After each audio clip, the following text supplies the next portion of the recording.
തമിഴ്നാട്ടിൽ രണ്ട് മുന്നണികളെയും കടത്തിവെട്ടി ഒരു പുതിയ പാർട്ടി അധികാരത്തിലെത്തി.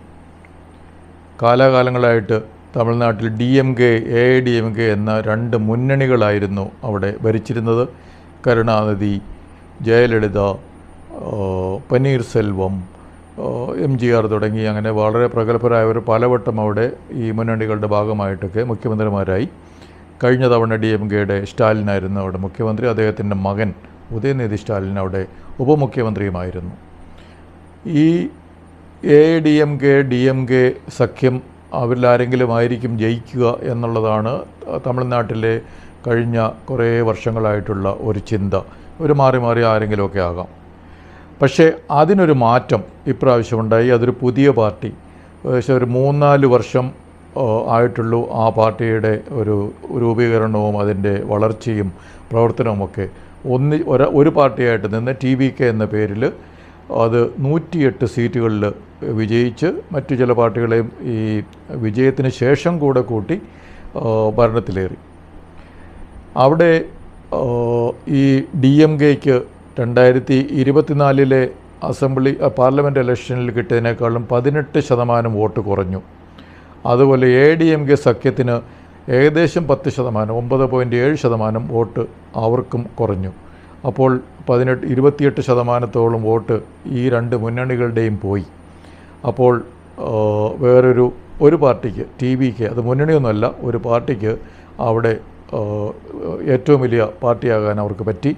അവർക്ക് വലിയ പാരമ്പര്യമൊന്നുമില്ല, പുതിയ പാർട്ടിയാണ്, 3-4 വർഷമേ ആയുള്ളൂ. അവർക്ക് ഒരു രാഷ്ട്രീയ പാരമ്പര്യമെന്ന് പറയാനില്ല, കുടുംബ പാരമ്പര്യമെന്ന് പറയാനില്ല, ഇതൊന്നുമില്ലാതെ അവർ ഒരു പാർട്ടിയായിട്ട് ജയിച്ചു വന്നു.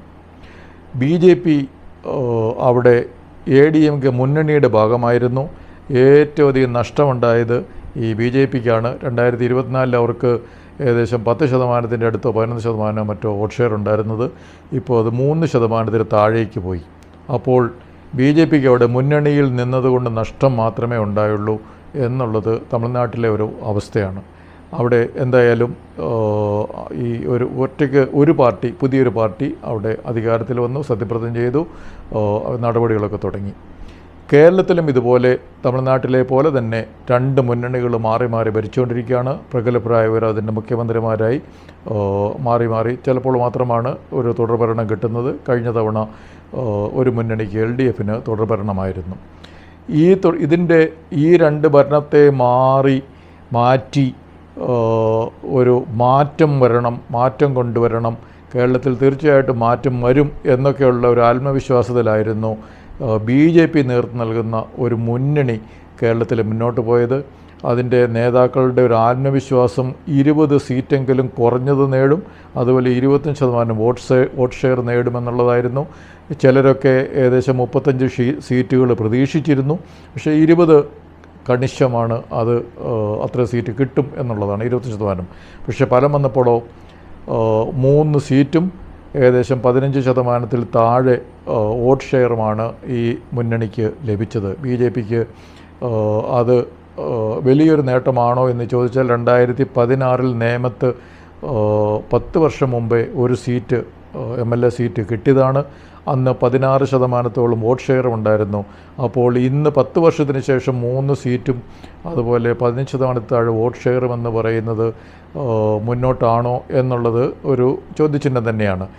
പക്ഷേ ഈ ഇപ്രാവശ്യം നമ്മുടെ AK ആന്റണി പറഞ്ഞത് ഇവിടെ ഒരു സൈക്ലോണാണ് UDFന് അനുകൂലമായി, അല്ല UDF തരംഗമല്ല, ഒരു സൈക്ലോൺ പോലെ. അപ്പോൾ അത്രയും ഒരു തരംഗത്തിൽ, സൈക്ലോണിൽ ഇത്രയെങ്കിലും BJPക്ക് പിടിച്ചു നിൽക്കാൻ പറ്റിയല്ലോ എന്നുള്ളത് തീർച്ചയായിട്ടും കേരള നേതൃത്വത്തിൻ്റെ ഒരു കഴിവ് തന്നെയാണ്. അതുപോലെ 2021 തിരഞ്ഞെടുപ്പിലും ഒരു LDFൻ്റെ ഒരു തരംഗം പോലെ 99 സീറ്റുകൾ അവർക്ക് നേടിയപ്പോഴും BJP പിടിച്ചു നിന്നു. അത് ഒരു വലിയ കാര്യം തന്നെയാണ്. ഈ 15%-ൽ നിന്നും വളരെയധികം താഴേക്ക് പോയില്ല. പക്ഷേ ഒരു പ്രധാന കാര്യം, തമിഴ്നാട്ടിൽ ഒരു മുന്നണിയുടെ കൂടെ കൂടിയപ്പോൾ BJPക്ക് വോട്ടിംഗ് ശതമാനം കുറഞ്ഞുപോയി, താഴേക്ക് പോയി. അവരുടെ വളരെ കഷ്ടിച്ച് ഒരു സീറ്റ് മാത്രമാണ് ഊട്ടിയിൽ നിന്ന് കിട്ടിയത്.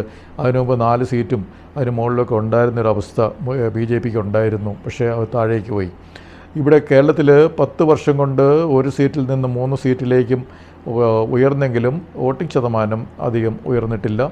അപ്പോൾ അതിൻ്റെ അർത്ഥം ഗ്രാസ് റൂട്ട്സ് ലെവലിൽ ജനസമ്മതിയുടെ കാര്യത്തിൽ, ജനങ്ങളുടെ പിന്തുണയുടെ കാര്യത്തിൽ ഒന്നും വലിയ വളർച്ച BJPക്ക് അല്ലെ NDAക്ക് ഉണ്ടായില്ല. ഇപ്രാവശ്യം പുതിയൊരു മുന്നണിയിലേക്ക് പുതിയൊരു പാർട്ടി വന്നു, 2020 എന്ന് പറഞ്ഞിട്ട് CK ജാനുവിൻ്റെ പാർട്ടി അല്ലെ സോഷ്യൽ ഗ്രൂപ്പ് ഇതിൽ നിന്ന് പുറത്തേക്ക് പോയി. അപ്പോൾ വലിയ ഒരു മുന്നണി വിപുലീകരണമാണ് ഇപ്രാവശ്യം. തീർച്ചയായിട്ടും 20 സീറ്റ് കണിശമാണ്. കാരണം 2020ക്ക് 19 സീറ്റുകൾ നൽകി, അതുപോലെ BDJSന് 22 സീറ്റുകൾ നൽകി. ബാക്കി BJP ഈ സഖ്യമായിട്ട് NDA സഖ്യമായിട്ട് തീർച്ചയായിട്ടും മാറ്റം വരും. ഈ പ്രാവശ്യം നമ്മൾ ഇവിടുത്തെ നിർണായക ശക്തിയാകും, നമ്മൾ ഭരണം തീരുമാനിക്കും ഉള്ളതായിരുന്നു ആത്മവിശ്വാസം ഈ ഇലക്ഷന് മുമ്പ്. പക്ഷേ തമിഴ്നാട്ടിലെ പോലെ എന്തുകൊണ്ട് കേരളത്തിൽ ആ 2 മുന്നണികളെയും മാറ്റി, ഇവിടുത്തെയും അതുപോലെ 2 മുന്നണികളെ മാറ്റി ഈ NDAക്ക് BJPക്ക് ഏറ്റവും വലിയ കക്ഷിയാകാൻ പറ്റിയില്ല, അല്ലെങ്കിൽ അവർ ലക്ഷ്യമിട്ട് എത്രയും സീറ്റുകളും വോട്ട് ഷെയറും നേടാൻ പറ്റിയില്ല? തമിഴ്നാട്ടിൽ ഒരു കാരണമുണ്ട്, അവിടെ ഒരു ഫിലിം സ്റ്റാറാണ് അല്ലെങ്കിൽ ഒരു സൂപ്പർ സ്റ്റാറാണ് അവിടുന്ന് ആ പാർട്ടിക്ക് TVKക്ക് നേതൃത്വം നൽകിയത് എന്ന് ഒരു ന്യായീകരണമുണ്ട്. പക്ഷേ ഇവിടെ BJPക്കും ഒരു സൂപ്പർ സ്റ്റാർ 2019 BJPയുടെ ഒരു പ്രചരണത്തിന് ഉണ്ടായിരുന്നു. 2019 ഇലക്ഷന് ഒരു സൂപ്പർ സ്റ്റാർ പ്രചരണത്തിനുണ്ട്. അതിനുശേഷവും സിനിമാ രംഗത്തുള്ളവർ, സ്റ്റാർ പവർ ഉള്ളവർ ഈ BJPയുടെ പ്രചരണത്തിനുണ്ട്. PT ഉഷ എന്ന് പറയുന്ന ഒരു സ്പോർട്സ് സ്റ്റാറും MP ആയിട്ട് BJPക്ക് ഉണ്ട്.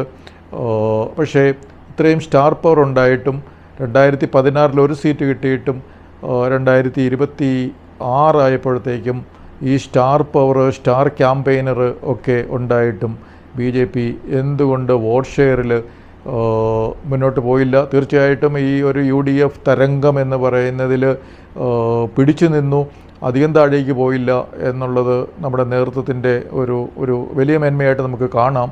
എന്നിരുന്നാലും ഒറ്റയ്ക്ക് TVK തമിഴ്നാട്ടിൽ 2 മുന്നണികളെ പരാജയപ്പെടുത്തിയ ആ ഒരു തന്ത്രം, ആ ഒരു രീതി, ആ ഒരു ഊർജം കേരളത്തിലും ഒറ്റയ്ക്ക് BJP ചിന്തിച്ചാൽ ഈ 2 മുന്നണികളുടെയും ഇടയ്ക്ക് മുന്നേറാനുള്ള മാർഗം അതായിരിക്കുമോ എന്ന് ചിന്തിക്കാൻ സമയമായി.